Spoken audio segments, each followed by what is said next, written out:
Next आपने अगला para लिखना है। अगले पैरे में क्या लिखना है, देखो, सब से लेकर काम तक। आपने यहां पे लिखना है सब और काम तक, ठीक है, यहां पे काम तक प्रसंग यही लिखकर फिर सरलार्थ चेंज होना है। सब में गुरु का रूप देखता, सबकी सेवा करता था। भाई कन्हैया सब लोगों में, लड़ने वाले सब लोगों में अपने गुरु गोबिंद सिंह जी का रूप ही देखता था, इसलिए वो सबकी सेवा करता जा रहा था, किसी को ना नहीं कर रहा था। हर प्यासे की प्यास बुझाता, दुख सभी के हरता था। जिस किसी को भी प्यास लगती थी उसको वो पानी पिलाता था और सभी के दुखों को दूर करता था। समदृष्टि थी उसके लिए, वो सभी को एक जैसी नज़र से देख रहा था, किसी को मित्र या शत्रु की नज़र से नहीं देख रहा था। समदृष्टि मतलब एक जैसी नज़र से देख रहा था। शत्रु मित्र में दोनों उसको एक समान, उसके लिए शत्रु और मित्र एक समान थे, एक जैसे थे। हर घायल को पानी देना होता उसका पहला काम। उसका पहला काम यही था कि जो भी कोई घायल है, चाहे वो शत्रु हो चाहे मित्र हो, उसको पानी पिलाना है, यही उसका पहला काम था, ठीक है, मुख्य काम था। फिर अगला पैरा आपने लिख देना है हुई से लेकर है तक। फिर आपने यहां पे चेंज कर देना है हुई और यहां पे है, ऐसे आपने चेंज करते हैं ना बेटे, ठीक है। प्रसंग वही, व्याख्या अब मैं बताने लगूं, प्रसंग सरलार्थ में अब बताने लगूं। हुई सांझ तो सिखवीरों ने छेड़ी एक विरोधी तान। जब शाम का समय हो गया, युद्ध बंद होने का समय हो गया, तो जो सिख सेना के लोग थे उन्होंने एक, उनमें विरोध की भावना आ गई। जिनको मुश्किल से हम मारें उनको देता जीवन दान। वो कहने लगे एक दूसरे को कि हम दुश्मन को बड़ी मुश्किल से मारते हैं, घायल करते हैं, तो ये भाई कन्हैया उनको पानी पिलाकर उनको जीवन का दान दे देता है। लगता गुरुवर, वो गुरु गोबिंद सिंह जी को आकर कहते हैं, गुरु गोबिंद सिंह जी, कि ये हमें लगता है भाई कन्हैया का दुश्मन से नाता है, कि ये जो भाई कन्हैया है इसकी दुश्मन से कोई बात हो गई है, ये दुश्मन के साथ मिल गया है। घायल शत्रु को जल देता, उसकी जान बचाता है। जो शत्रु हम घायल, मुसलमानों के सेना के जो शत्रु हम घायल कर देते हैं, ये उनको भी जल पिला देता है और उनकी जान बचा लेता है, ऐसे उन्होंने बोला, ठीक है। ये पैरा हो गया। फिर उसके बाद हंस से लेकर रहे तक, ऐसे ही आपने वहां पे फिर चेंज कर देना। हंसकर बोले दशम पिता, तो 10वें पिता श्री गुरु गोबिंद सिंह जी पहले तो सिखों की शिकायत सुनकर हंसने लग गए और फिर बोले, फिर क्यों भाई, क्या करते हो? तो भाई कन्हैया को पूछने लगे, अरे बताओ तुम क्या ऐसा करते हो, शत्रु को पानी पिलाते हो, ठीक शिकायत क्या सिखों की सबकी सेवा करते हो? क्या ये जो हमारी सेना के सिख तुम्हारी शिकायत लगा रहे हैं, क्या ये सही है? तुम क्या शत्रु की भी सेवा कर रहे हो? हाथ जोड़कर चरण छुए, नतमस्तक हो वचन कहे।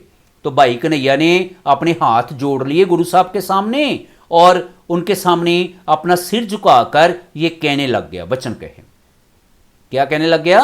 गुरुवर, गुरु साहब, गुरु महाराज, सबको जल देता हूं, मानो सब में आप रहे। मैं तो, ये सही बात है कि मैं सबको पानी पिलाता हूं, क्योंकि मुझे सब में आपका ही वास दिखाई देता है। मुझे सभी लोगों में, चाहे वो शत्रु है या मित्र है, आप ही दिखाई देते हैं, ठीक है। ये पैरा भी हो गया हंस से लेकर रहे तक। अब अगला पैरा, गुरुवाणी से लेकर मंदे तक। फिर आपने यहां पे चेंज कर लेना है, यहां पे लिख देना है गुरुवाणी और यहां पे जो भी है, मतलब वहां पे आया हुआ था मंदे, मंदे, ठीक है। गुरुवाणी का मतलब मैंने केवल बस इतना जाना।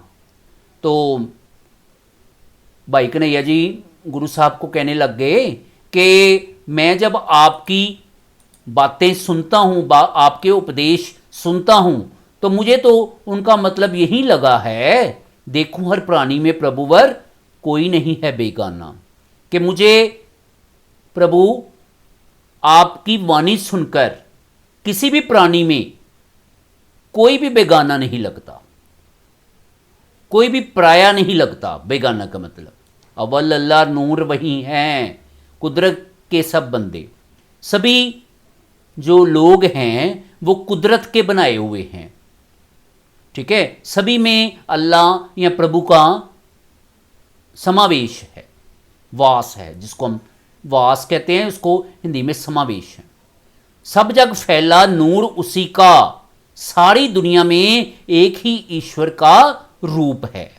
कौन भले कौन मंदे, इसलिए मेरे लिए कोई भला नहीं है, कोई मंदा नहीं है, सभी बराबर हैं, ठीक है। और ये सब कुछ मैंने आपकी बातों से ही, आपकी वाणी से ही सीखा है। वो कहने लग गया भाई कन्हैया। फिर आगे पैरा देखो, दशम पिता, दशम से लेकर करों तक, आपने यहां पे दशम लिख लेना, यहां करो, ठीक है। दशम पिता गदगद हो बोले, दशम पिता श्री गुरु गोबिंद सिंह महाराज उसकी बात सुनकर बहुत खुश हुए, गदगद खुश हुए और बोलने लगे, सच्चे सिख गुरु मेहर करे, तुम ही मेरे लिए मेरे असली सिख हो, और परमात्मा तुम पर बहुत ज़्यादा कृपा करेंगे, मेहर करेंगे। भेदभाव बिन सेवा रत जो, उसके सिर प्रभु हाथ धरे, जो बिना भेदभाव के दूसरों की सेवा करता है, सेवारत जो, तो प्रभु उसको हमेशा अपना आशीर्वाद देते हैं। उसके सिर प्रभु हाथ धरे, प्रभु हमेशा उसको अपना आशीर्वाद देते हैं। ये मरहम भी ले लो मुझसे, तो गुरु महाराज कहने लगे, ये मैं तुम्हें एक दवाई देता हूं, ये भी मुझसे ले लो, तुम सबका उपकार करो और सभी का भला करो इस दवाई से। हर घायल में प्रभु को देखो, गांवों का उपचार करो। तो चाहे कोई तुम्हारे पास शत्रु भी घायल आ जाए, तुमने उसके जख्मों का उपचार करना है, ठीक है, इलाज करना है। उपचार का मतलब इलाज करना। तो इस तरह ये 8 पैरे बन जाएंगे। उनका आपने पहले प्रसंग लिखना है, फिर आपने मतलब उसका सरलार्थ लिखना है।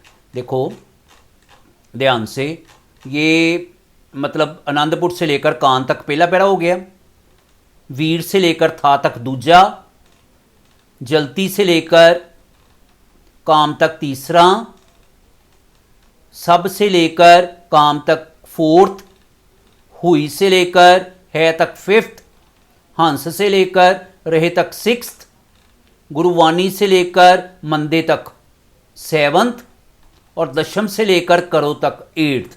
तो 8 पैरे हैं। इनका आज और कल 2 दिन मतलब आपको ये काम के लिए दिए हैं, उन्होंने आपने करना है प्रसंग सहित सरलार्थ।